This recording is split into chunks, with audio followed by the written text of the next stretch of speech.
Yes we are live now. Hello friends, आप सभी बढ़िया होंगे, मस्त होंगे, जबरदस्त होंगे। सभी को गुड इवनिंग, नमस्कार, राम राम, सत श्री अकाल, अस्सलाम वालेकुम, what you feel connected with. तो कुछ 30 क्वेश्चंस, 30 मतलब जो सारे टॉपिक्स हैं आपके 10-15, उन सबको मिला करके स्टार्ट करते हैं सेशन को। लाइक शेयर सब्सक्राइब आप कर लेंगे अगर आपने नहीं किया होगा तो, ताकि हम अपडेटेड वे में जुड़े रहें। लाइक शेयर सब्सक्राइब आप कर लीजिएगा। पहला क्वेश्चन आपके सामने फटाफट से 30 क्वेश्चन सॉल्व करेंगे। इसको एक टेस्ट की तरह आप ले सकते हैं। पोल आपके सामने प्रेजेंट रहेगा हर एक क्वेश्चन का तुरंत से, ठीक है। तो स्टार्ट करेंगे, फटाफट से जवाब दीजिए। आसान क्वेश्चन, इसमें से कुछ क्वेश्चन हो सकता है आप कर भी चुके हो। उसका रीजन क्या है कि हमने मिलकर के डेवलपमेंट, प्याजे, जेंडर, सोशलाइजेशन, ये 4-5 टॉपिक हैं जो अपने आप में 7-8 नंबर के हैं, वो कर चुके हैं हम। तो उसके क्वेश्चंस इजीली सॉल्व अभी हो जाने चाहिए।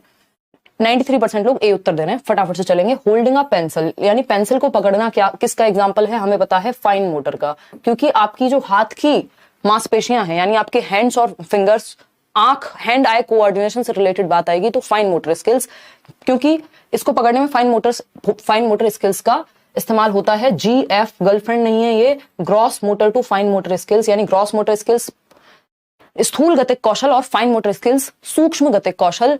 सुई में धागा डालना, पेन पकड़ना, ड्राइंग, पेंटिंग, ये सारी जो स्किल्स हैं आपकी, कढ़ाई बुनाई, है ना, आईलाइनर लगाना, ये सब किसका उदाहरण है? फाइन मोटर स्किल का। क्यों? क्योंकि इनमें आपकी हाथों की मसल्स यानी आपकी उंगलियां और आपकी आंखों की मसल्स का प्रयोग ज्यादा होता है, ठीक। तो पेंसिल पकड़ने में हमें किसका? फाइन मोटर स्किल्स का प्रयोग करना होता है। वहीं जब आप फुटबॉल को किक कर रहे हैं तो शरीर में तो आपका ऑलमोस्ट पूरा ही यूज हो रहा है, लेकिन जो आपकी बड़ी मांसपेशियां हैं, आपकी टांगों की और आपके पैरों की, वो ज्यादा इस्तेमाल में आ रही हैं। इसका मतलब ये क्या हो गया? ग्रॉस मोटर स्किल्स, ठीक।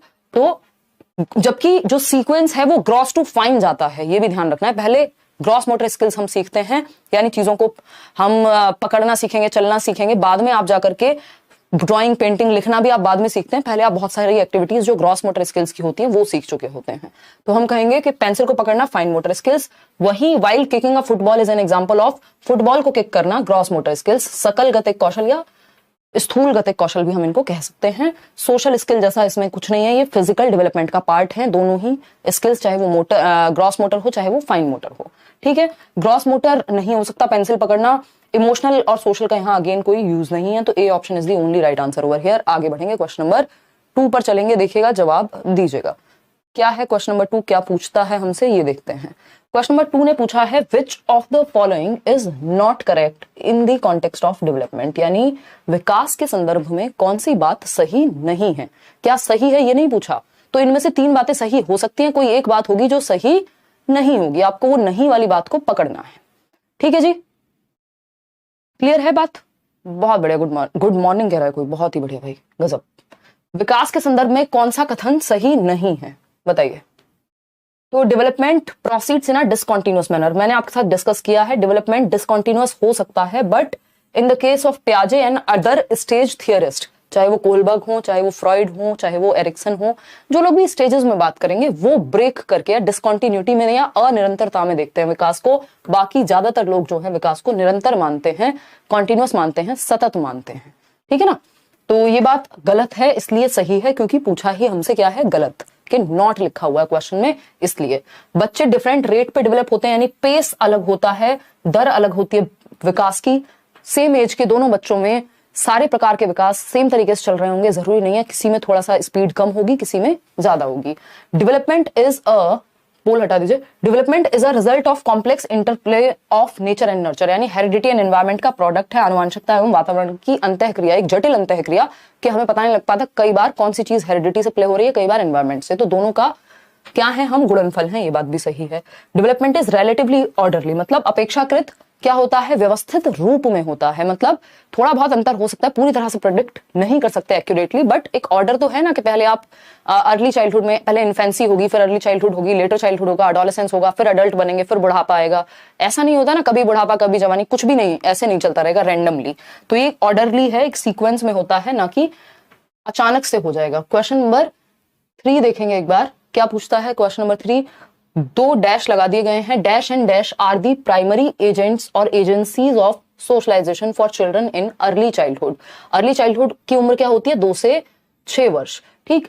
तो डैश और डैश प्रारंभिक बाल्यावस्था के दौरान बच्चों के प्राथमिक सामाजिकरण की संस्थाएं हैं। डी ऑप्शन 70% लोग दे रहे हैं, मतलब आप लोग उत्तर बढ़िया दे पा रहे हैं। और अभी ये वही टॉपिक है शुरुआत के जो हमने किए हैं सीक्वेंस में, है ना।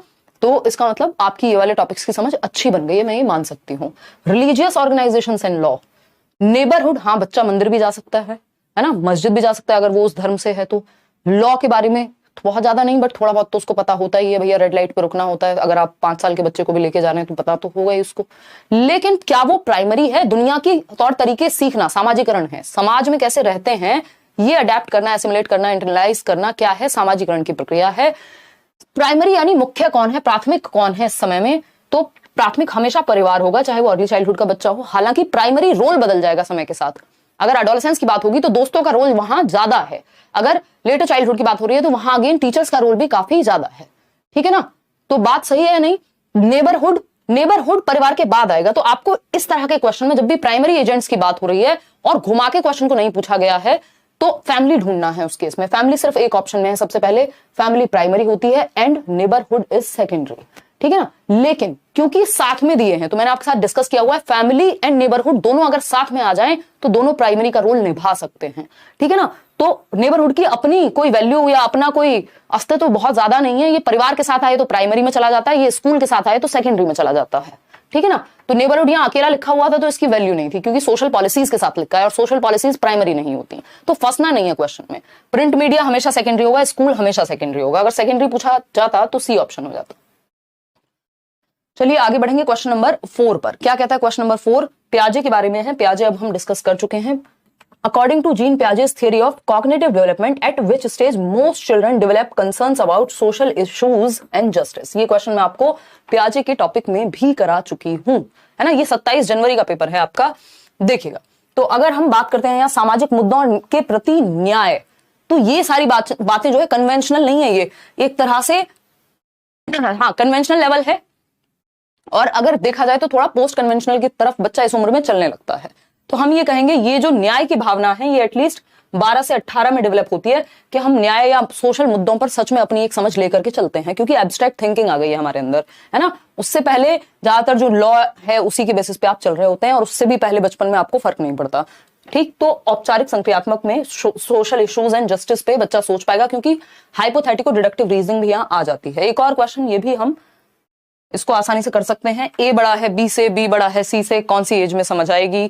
A student observes that stick A is larger than stick B, यानी stick A है ये बड़ी है किससे? stick B से, and stick B is larger than C, और B बड़ी है C से। Based on this observation, the student infers that stick A is larger than stick C, but when asked some same problem verbally, he fails to make correct inference, यानी कि जब उससे verbally पूछी जाती है ये बात तो बच्चा इसका निष्कर्ष नहीं निकाल पाता। मतलब क्या हुआ भाई? ए जो छड़ी है या पेंसिल है वो लंबी है बी से, बी बड़ी है सी से। इस निरीक्षण के आधार पर विद्यार्थी यह निष्कर्ष निकालता है कि छड़ ए सी से बड़ी है। लेकिन जब ये बात वर्बली, जब दिखा करके पूछा जाता है 3 पेंसिल्स को तो वो बता देता है, लेकिन वर्बली पूछने पे उसको समस्या होती है, यानी एब्स्ट्रैक्ट फॉर्म में उसको दिक्कत होती है, ठीक? पियाजे के सिद्धांत के अनुसार संज्ञानात्मक विकास की किस अवस्था में? तो ये कॉन्क्रीट ऑपरेशनल है। जब मूर्त चीजों को देख के तो हम बता देते हैं, इनके प्रति लॉजिक आ जाता है, जिन चीजों को हम देख सकते हैं, टच और फील कर सकते हैं। एब्स्ट्रैक्ट चीजों में दिक्कत होती है जो हमारे सामने नहीं होती, जिन पे हमें दिमाग में सोचना पड़ता है, ठीक है ना? तो सिंपल आंसर इसका क्या है? 7 से 11 वर्ष कॉन्क्रीट ऑपरेशनल, ठीक है? फॉर्मल ऑपरेशनल में बिना देखे भी बता देगा, वो एब्स्ट्रैक्ट फॉर्म में इमेजिन करके भी बता देगा, है ना? अमूर्त चिंतन होगा तब।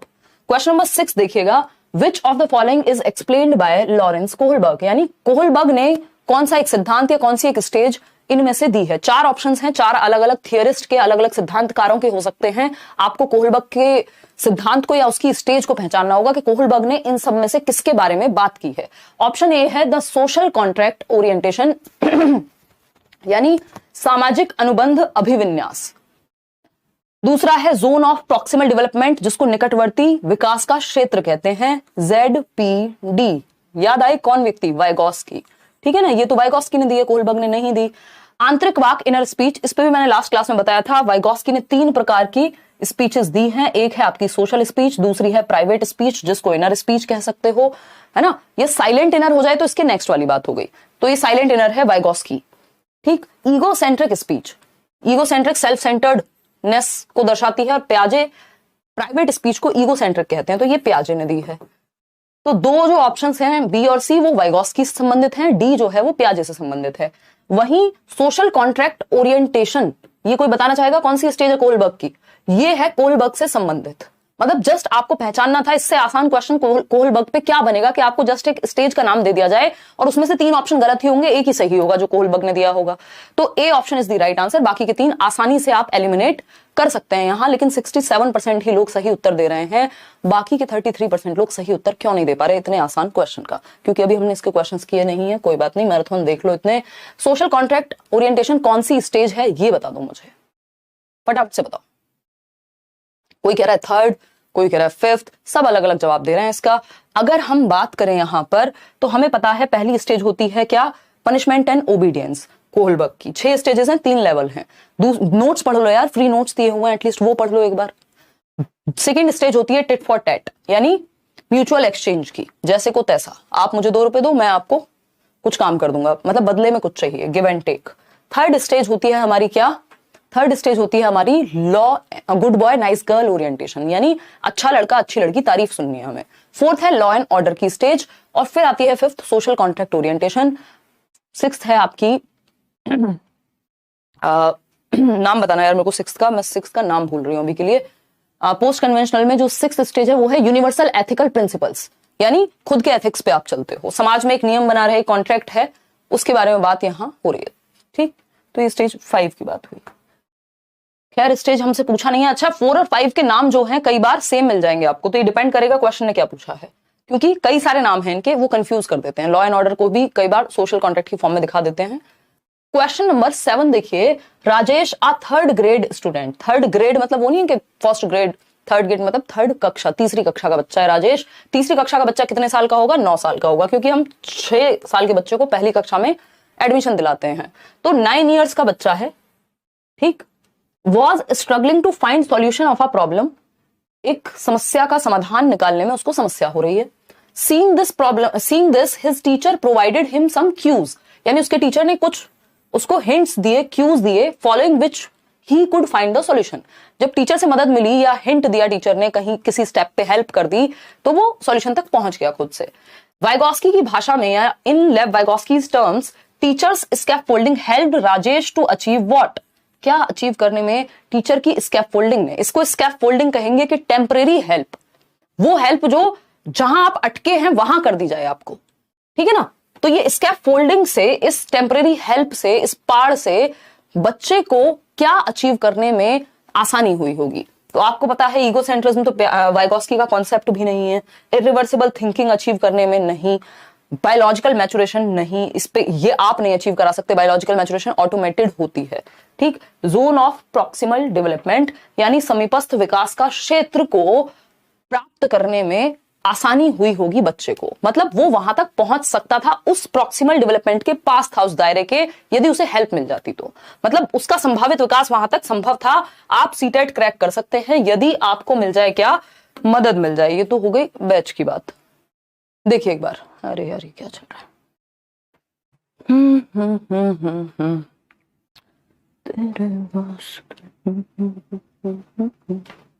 देखिए एक बार, अगर हम बात करें यहां तो हम कह सकते हैं कि ये है एक दायरा जहां तक आप खुद से कर सकते हैं किसी चीज को, ये आपके बाहर वाला दायरा जहां आपको मदद मिल जाए तो आप कर देंगे। एक दायरा होगा जहां तक आप पहुंच ही नहीं सकते। ZPD ये होता है जहां आपको मदद मिल जाए, जोन ऑफ प्रॉक्सिमल डेवलपमेंट, यानी संभावित विकास संभव है, आप सीटेट क्रैक कर सकते हैं, थोड़ी सी मदद आपको मिल जाए, इसलिए आप सेशंस देख रहे हैं। तो मैं क्या दे रही हूँ? स्कैफोल्डिंग दे रही हूँ, टेम्परेरी हेल्प, जहां आप अटक रहे हैं वो कॉन्सेप्ट आपके क्लियर हो जाए और आपका संभावित विकास वो यहां तक पहुंच जाए, आप इस प्रॉब्लम को सॉल्व कर सकते हैं, बस टेम्परेरी हेल्प चाहिए। ये टेम्परेरी हेल्प, इसी टेम्परेरी सीढ़ी को हम स्कैफोल्डिंग कहते हैं। तो इससे आपकी संभावना है जिस विकास तक पहुंचने की, वहां तक आप पहुंच जाएंगे, उसी संभावित विकास को ZPD कहते हैं, जिसकी बात वाइगॉस्की करते हैं। तो C option is the right answer over here. Question number 8 देखेंगे, और इतना ज्यादा जूम करके नहीं देखेंगे, थोड़ा सा जूम आउट करके देखेंगे। देखिएगा क्वेश्चन नंबर 8, क्वेश्चन नंबर 8 देखिएगा क्या पूछा है। क्वेश्चन नंबर 8 ने पूछा है, who among the following theorists emphasized on social constructivism, यानी निम्नलिखित में से किस सिद्धांतकार ने अधिगम के संदर्भ में सामाजिक संरचनावाद पर जोर दिया है। ये भी लास्ट क्लास में मैंने आपको बताया था कि कौन सोशल कंस्ट्रक्टिविस्ट है और कौन रेडिकल कंस्ट्रक्टिविस्ट है।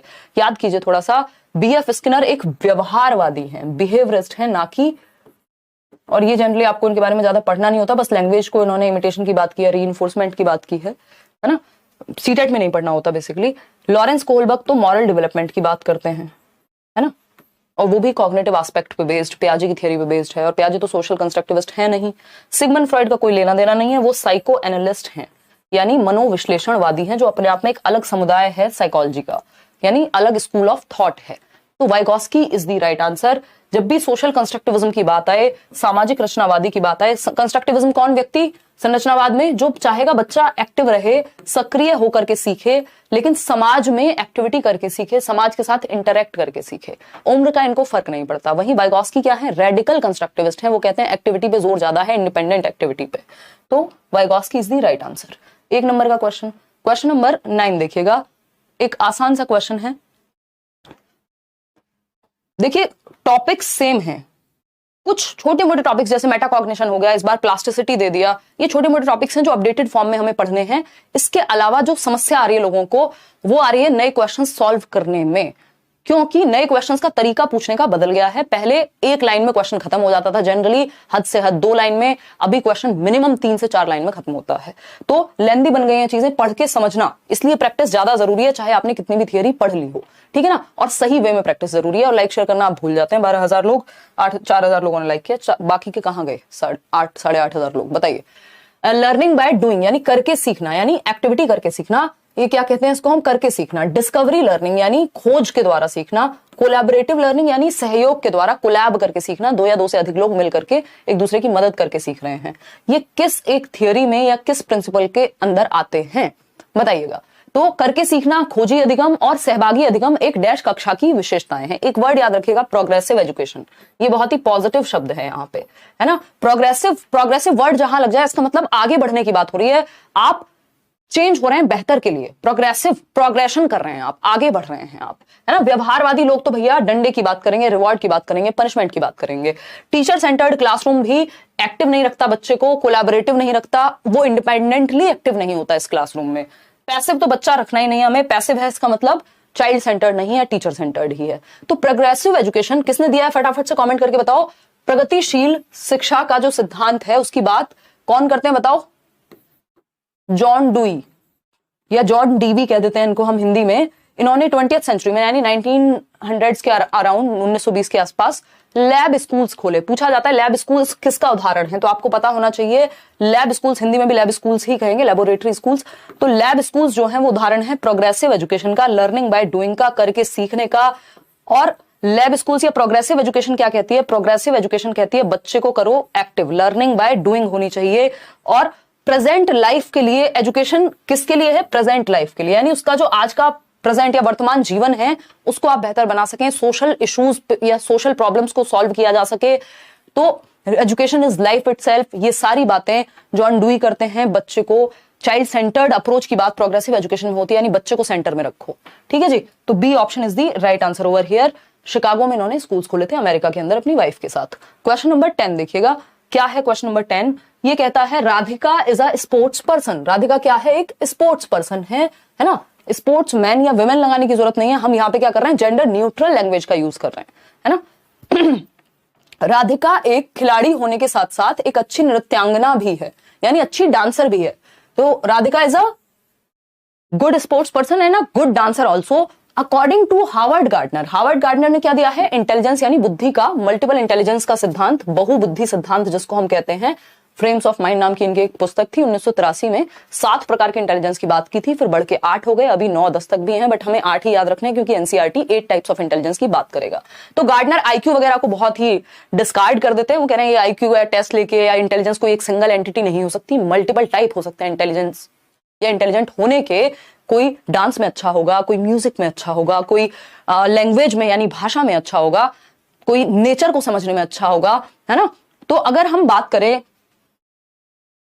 कौन सा प्रकार है इंटेलिजेंस का, जहां पे व्यक्ति स्पोर्ट्स पर्सन है अगर कोई, तो यानी शरीर का इस्तेमाल करता होगा, दौड़ना, भागना, कूदना, उछलना, ये सब आता होगा, गुड डांसर में भी शरीर का इस्तेमाल ज्यादा होता है ना? तो ज्यादा इस्तेमाल किसका हो रहा है दोनों चीजों में? बॉडी का। इसका मतलब बॉडी पे पकड़ है, बॉडीली इंटेलिजेंट व्यक्ति है, इसका मतलब क्या है? बॉडीली काइंस्थेटिक इंटेलिजेंस इनमें पाई जाएगी। इनको इंटेलिजेंट कहेंगे किस तरह से? बॉडीली काइंस्थेटिक में। तो जितने भी स्पोर्ट्स पर्सन है वो बॉडीली काइंस्थेटिकल इंटेलिजेंस उनके अंदर पाई जाएगी। ऐसा नहीं है कि बाकी इंटेलिजेंस नहीं हो सकती, बट वो हो भी सकती है या नहीं हो सकती है। हो सकता है कि वो स्कूल एजुकेशन, ऐसे बहुत सारे स्पोर्ट्स पर्सन आपको मिल जाएंगे, चाहे वो सचिन तेंदुलकर हो, चाहे वो विराट कोहली हो, या अदर एग्जांपल्स भी मिल जाएंगे आपको, जिन्होंने स्कूलिंग ही मुश्किल से खत्म की होगी और या ठीक से भी कर ली होगी, उसके बाद पढ़ाई नहीं की। तो क्या वो इंटेलिजेंट नहीं हुए? बिल्कुल हुए। क्यों? क्योंकि बॉडीली काइंस्थेटिक इंटेलिजेंस उनमें है। लिंग्विस्टिक के लिए हमें कोई कवि या किसी राइटर को पकड़ना पड़ेगा। इंट्रापर्सनल वो होती है जो व्यक्ति खुद को समझने में अच्छा हो, फिलोसोफर्स हो सकते हैं, है ना? म्यूजिकल इंटेलिजेंस AR रहमान या जो भी लोग अच्छा गाते हैं या सुर क्या कर सकते हैं? कंपोज करना जानते हैं। तो bodily kinaesthetic is the right answer. Bodily kinaesthetic he answer आएगा आपका जब आपसे पूछा जाए, स्पोर्ट्स पर्सन पूछ लिया, डांसर पूछ लिया, कोई भी काम जो भी बॉडी से होता है अगर कोई उसमें अच्छा है ना? तो ये एक बेसिक बात है। बॉडीली काइंस्थेटिक आपका पायलट में भी यही चीज ज्यादा विद्यमान है। और जो सर्जन है, एक बार ये क्वेश्चन भी आया था कि highest level of bodily kinaesthetic की अगर हम बात करें तो सर्जन अगर हल्का सा भी इधर से उधर कट लगा दे, कबीर सिंह वाला सर्जन नहीं, है ना? तो सर्जन का भी इसमें बहुत बड़ा रोल रहता है। ठीक, अब सर्जन को और पायलट को दोनों को दूसरी कैटेगरी में भी डाला जा सकता है। वो क्या है? वो है आपका जो स्पेशल इंटेलिजेंस है, कि इनको स्पेस का भी पता होता है। अगर पायलट को दिशाओं का ज्ञान नहीं है तो वो कैसे काम करेगा? सर्जन को अगर स्पेशल इंटेलिजेंस नहीं है तब भी दिक्कत आ सकती है। लेकिन जो मेन है बॉडीली काइंस्थेटिक होना। अगर पायलट बॉडीली ठीक नहीं है, दिशाओं का ज्ञान है, तब भी काम नहीं चल पाएगा। ठीक है ना? तो मेन काम बॉडीली काइंस्थेटिक का होता है, चाहे वो सर्जन हो, चाहे वो आपके डांसर हो, चाहे वो स्पोर्ट्स पर्सन हो। क्वेश्चन नंबर 11 देखिए फटाफट से, देखिए क्या जवाब होगा। According to national education policy 2020 यानी राष्ट्रीय शिक्षा नीति 2020 के अनुसार priority should be given to dash for the education of children up to the primary level. यानी कक्षा 1 से 5 तक के बच्चे के लिए किस भाषा को प्रायोरिटी पे या महत्व ज्यादा देना चाहिए 6 से 11 वर्ष के बच्चे को अगर आप सिखाना चाह रहे हैं? तो सिंपल बात है, प्राथमिक स्तर के बच्चे की शिक्षा के लिए आपको मदर टंग, 95% लोग सही उत्तर दे रहे हैं। कहां से सही उत्तर दे रहे हैं? क्या क्या क्या? अच्छा, ए ऑप्शन। ठीक है, फिर ठीक है, मुझे लगा बी कह रहे हो आप। नहीं, फॉरेन लैंग्वेज नहीं, मदर टंग, मातृभाषा, जो उसके घर में बोली जाती है, जो उसकी घर की भाषा है। ठीक है ना? English language, only sign language जो ऐसे जेस्चर्स का प्रयोग करके बोली जाती है, वो डेफ एंड डम लोगों के लिए ज्यादा हेल्पफुल है, क्योंकि वो बोल और सुनने में उनको दिक्कत होती है, तो एक्सप्रेशंस का या जेस्चर्स का यूज किया जाता है। मदर टंग यहाँ मातृभाषा, बच्चे घर में पंजाबी बोली जाती है तो उसको प्रायोरिटी दीजिए। मतलब जिस भी भाषा को वो जानता है उस पर थोपिए मत अपने स्कूल की लैंग्वेज। मदर टंग की बात NCF भी करेगा। कोठारी आयोग में सबसे पहले 1964-66 में 3 लैंग्वेज फॉर्मूला की बात हुई थी। त्रिभाषा सूत्र, पहली भाषा मदर टंग, दूसरी भाषा इंग्लिश हो सकती है या हिंदी हो सकती है, इन दोनों में से कोई भी हो सकती है। इंग्लिश मान लेते हैं क्योंकि बच्चे की मदर टंग यदि हिंदी है तो दूसरी भाषा इंग्लिश हो गई। और थर्ड लैंग्वेज आपकी कोई भी रीजनल लैंग्वेज या मॉडर्न इंडियन लैंग्वेज हो सकती है, 22 भाषाओं में से कोई भी एक। चलिए खैर आगे बढ़ते हैं। क्वेश्चन नंबर देखिएगा 12। क्या कहता है क्वेश्चन नंबर 12?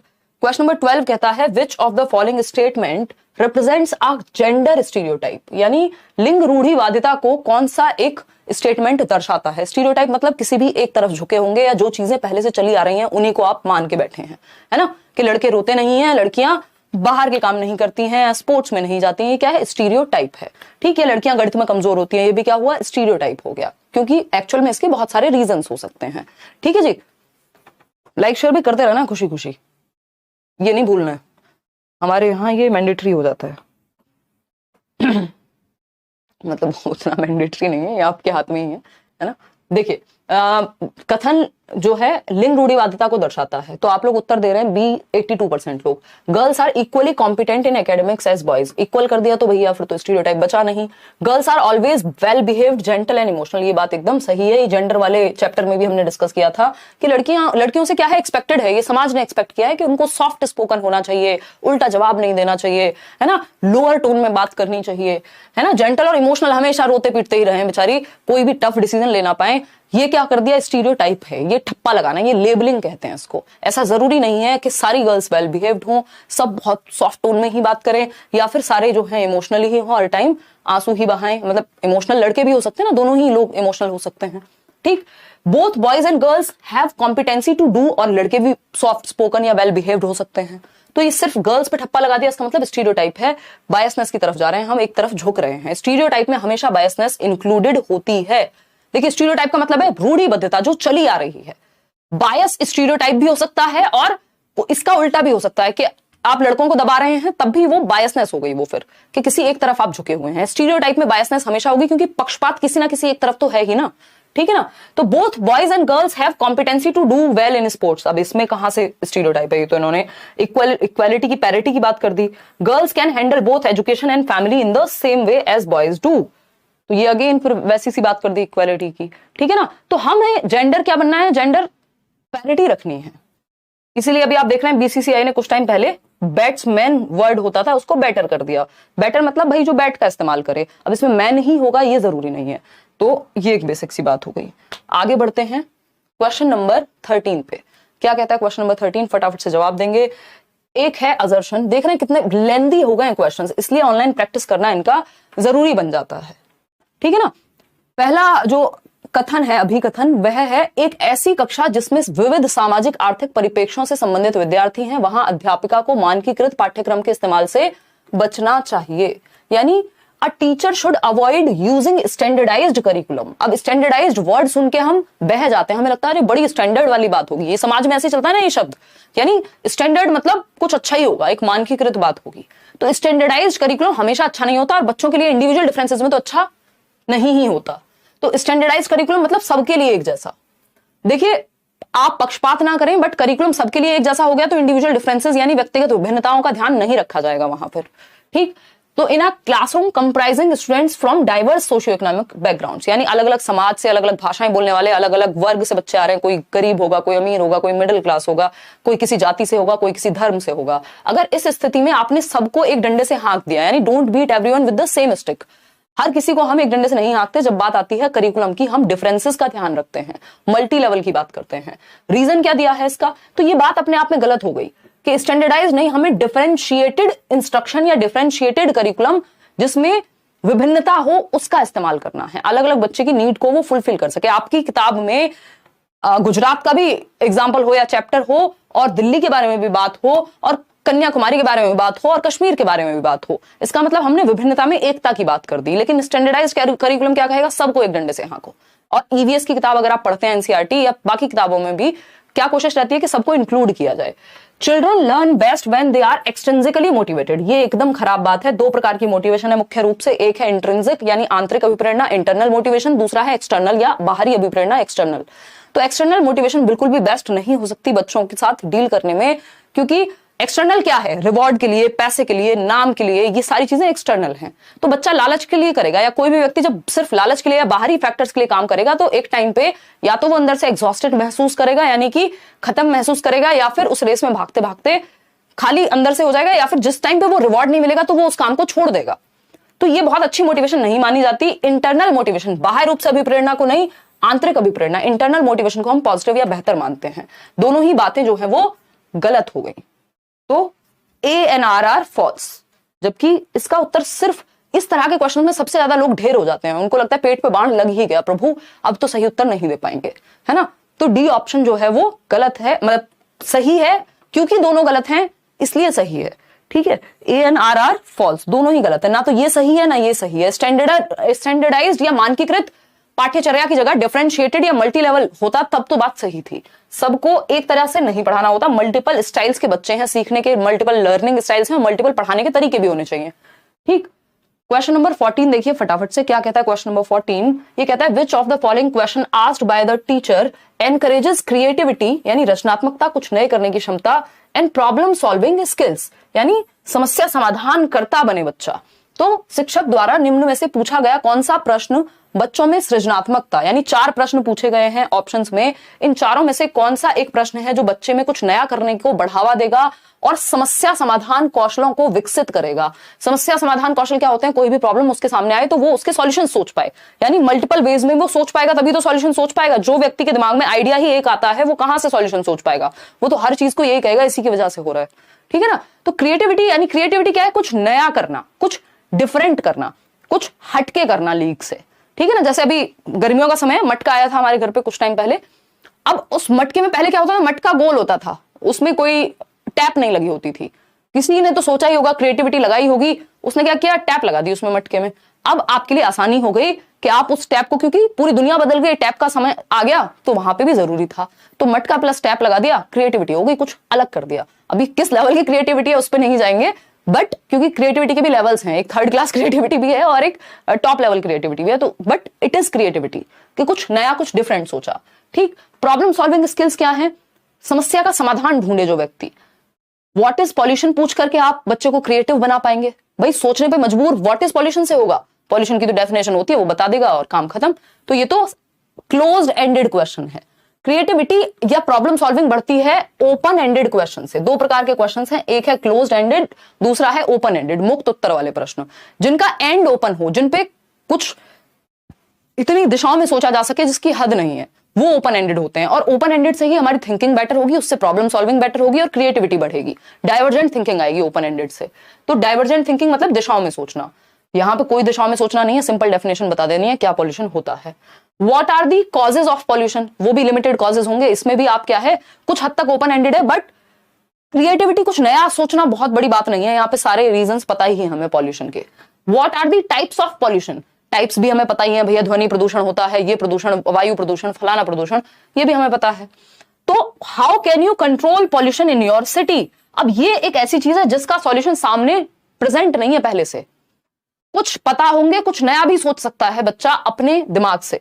तो अपने शहर में आप प्रदूषण पर नियंत्रण किस प्रकार कर सकते हैं, यानी ज्यादा सोचना इन चारों ऑप्शंस में से, इन चारों क्वेश्चंस में से डी ऑप्शन में पड़ेगा।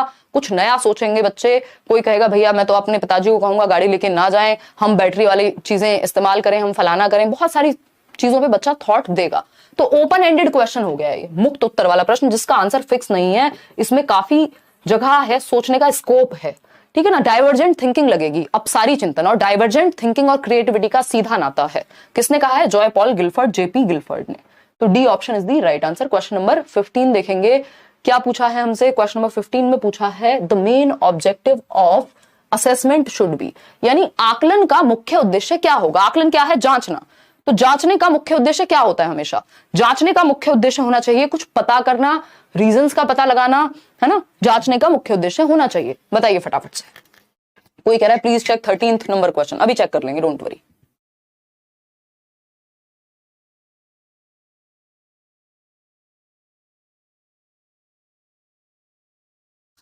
देखिए समझते हैं क्या कहानी है। The main objective of assessment should be, आकलन का मुख्य उद्देश्य है मूल्यांकन का, टेस्ट करने का, जांचने का क्या उद्देश्य होना चाहिए। लेबल करना, ये सबसे नेगेटिव वर्ड है, जहां दिख जाए भाग जाओ इससे दूर। यदि क्वेश्चन में नॉट नहीं लिखा हुआ तो लेबलिंग क्या है, एक नेगेटिव वर्ड है। ठप्पा लगाना, ये वीक है, ये फर्स्ट आता है, ये थर्ड है, मतलब आप किसी पे ठप्पा लगा रहे हैं, नामीकरण कर रहे हैं, है ना, ये फलानी जाति का बच्चा है, ये फलाने समूह का बच्चा है। किसी भी रूप में लेबलिंग बिल्कुल अच्छी नहीं होती है ना, तो इसलिए तो मूल्यांकन नहीं करते कि किसी को लेबल करेंगे। Complaining to the parents about what their ward can not do, अब इस ये भी आकलन इसलिए नहीं होता कि क्या नहीं कर सकता बच्चा, हम देखते हैं स्ट्रेंथ किस तरफ है, वीकनेस किस तरफ है, क्या किया जा सकता है, इससे भी लेबलिंग ही होगी।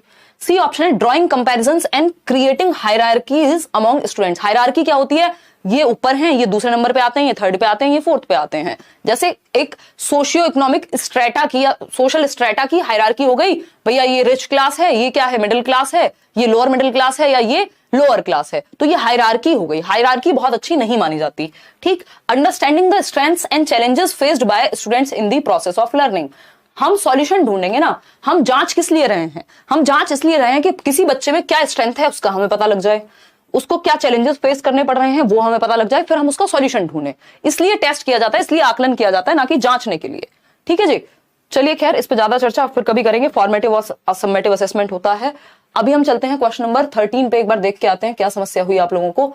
A teacher should avoid using standardized curriculum in a classroom comprising students from, बिल्कुल सही है आप लोग, ये avoid मैं ही भूल गई, आप लोगों को कहती हूँ। avoid लिखा हुआ है, क्या लिखा हुआ है, avoid लिखा हुआ है ना। इसमें तो मेरे ही पेट पे बाण लग गया, ये मुश्किल क्वेश्चन है, मतलब मुश्किल क्या है इसकी लैंग्वेज, मैं avoid पढ़ना भूल गई। यहाँ avoid करना चाहिए, बिल्कुल सही बात है। और यहाँ इसका पोल दोबारा से दे दो। और अगर हम बात करते हैं किस चीज की, रीजन की, तो बच्चे जो हैं वो एक्सटर्नल मोटिवेशन से सीखते हैं, ये तो नेगेटिव या गलत था, फॉल्स था। लेकिन ये बात ट्रू हो गई सिर्फ एक शब्द लिख देने से के अवॉइड करना चाहिए। अगर ये अवॉइड नहीं होता, शुड यूज स्टैंडर्डाइज्ड, या फिर लिखा होता कि should be promoted, should promote standardised curriculum, या फिर नॉट अवॉइड भी लिखा होता, तब भी आंसर वही हो जाता। तो हल्का सा लैंग्वेज में चेंज होगा और कहानी खत्म, है ना। तो हल्का सा भी सावधानी हटी, दुर्घटना घटी वाली बातें इन क्वेश्चंस में। Both A and R are true नहीं है, both A and R are true बिल्कुल नहीं है। A is true but R is false, यानी C option is the right answer. 73% लोग सही उत्तर दे रहे हैं, बहुत बढ़िया, अच्छा किया आपने ये लिख दिया कमेंट में। कई बार ऐसा हो सकता है कि कोई चीज मिस हो जाए।